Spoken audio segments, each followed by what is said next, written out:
प्यारे बच्चों, आज हम देखेंगे एनसीईआरटी कक्षा 10 का पहला लेसन जिसका नाम है वास्तविक संख्या। आज हम देखेंगे प्रश्नावली 1.3, प्रश्नावली 1.1 और 1.2 हमने समाप्त कर लिया है। एक एक प्रश्नों पे हमने गौर किया और जिन बच्चों ने ये वीडियो न देखा हो पिछला, वो ज़रूर देखें। और आज हम इसके पहले प्रश्न को देखेंगे जिसमें कहा है कि सिद्ध कीजिए कि कर्ण में 5 एक अपरिमेय संख्या है। प्यारे बच्चों, अगर ये वीडियो आपको अच्छा लगे तो इसे लाइक करें, चैनल को सब्सक्राइब करें और अपने दोस्तों से शेयर करना बिल्कुल ना भूलें। तो आइए अपने हल पे चलते हैं। इसमें कहा है कि जैसे हमने माना, पहले ये मानेंगे कि कर्ण में 5 जो है एक परिमेय संख्या है, क्योंकि हमें सिद्ध करना है कि अपरिमेय है तो पहले इसे परिमेय मान के चलेंगे। तो कर्ण में 5 को हमने परिमेय मान लिया, और परिमेय का मतलब आप जानते हैं कि परिमेय का मतलब a/b के रूप में होना चाहिए। तो कर्ण में 5 इसका मतलब क्या होगा, a/b के रूप में होगा। तो जहाँ a और b क्या हमने मान लिया है कि ये सहअभाज्य संख्या है।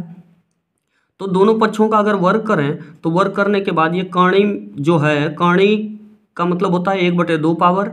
अब ये ब्रैकेट हटेगा तो ब्रैकेट हटाने के बाद 1/2 का मल्टीप्लाई 2 में होगा, तो ये 2 से 2 कट जाएगा। और यहाँ ब्रैकेट हटेगा तो 2 का पावर जो है दोनों पर जाएगा, यानी a² और b² हो जाएगा। और तो कहने का मतलब कि यहाँ पर जब 2 से 2 कट जाएगा तो ये केवल 5 पर 1 घात का मतलब केवल 5 बचेगा। और 5 का जब क्रॉस मल्टीप्लिकेशन करेंगे तो आपका 5b² बराबर a होगा। तो इसमें तो b² बराबर, फिर पक्षांतर करें तो b² बराबर अगर निकालेंगे तो b² बराबर a²/5 लिखेंगे। ये भी पक्षांतर करने से इधर गुणे के रूप में, तो इधर आके भाग में होगा, यहाँ a² होगा। तो अर्थात इसका मतलब ये हुआ कि a² जो है वह 5 से विभाजित है, तो इसका मतलब a भी 5 से विभाजित होगा। हम a को मान लें कि a बराबर 5s होगा, यानी 5s। तो यस को हमने क्या मान लिया कि कोई पूर्णांक है, तो a बराबर 5s।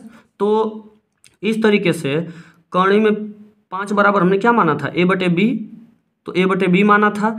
तो यहाँ पे a के जगह पे हम क्या रख देंगे, 5s। तो 5s हमने लिख दिया। और अब फिर दोनों पक्षों का वर्ग जब करेंगे तो वर्ग करेंगे दोनों पक्षों का, तो ये कर्णी का मतलब ये फिर 1/2 2 से कट जाएगा।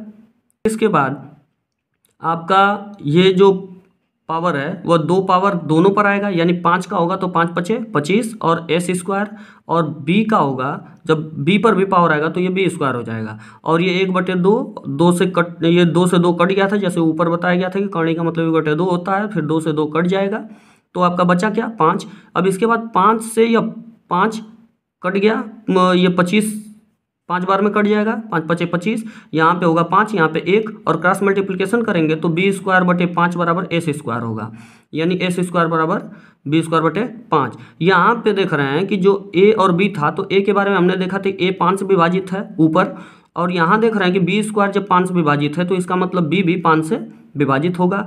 तो कुल मिला के a और b दोनों किससे विभाजित है, 5 से। जबकि हमने ऊपर माना था कि a और b है क्या, a और b को हमने माना था सहअभाज्य। सहअभाज्य का मतलब होता है वह 1 से विभाजित होना चाहिए।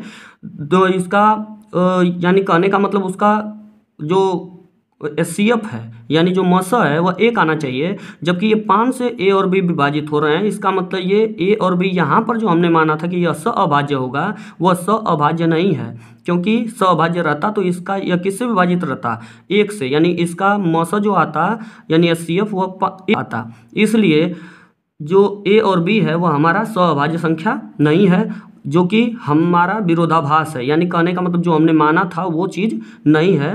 तो इसलिए कर्ण में 5 जो होगा वह परिमेय संख्या नहीं है, बल्कि कौन सी संख्या है, अपरिमेय। यह सिद्ध हुआ।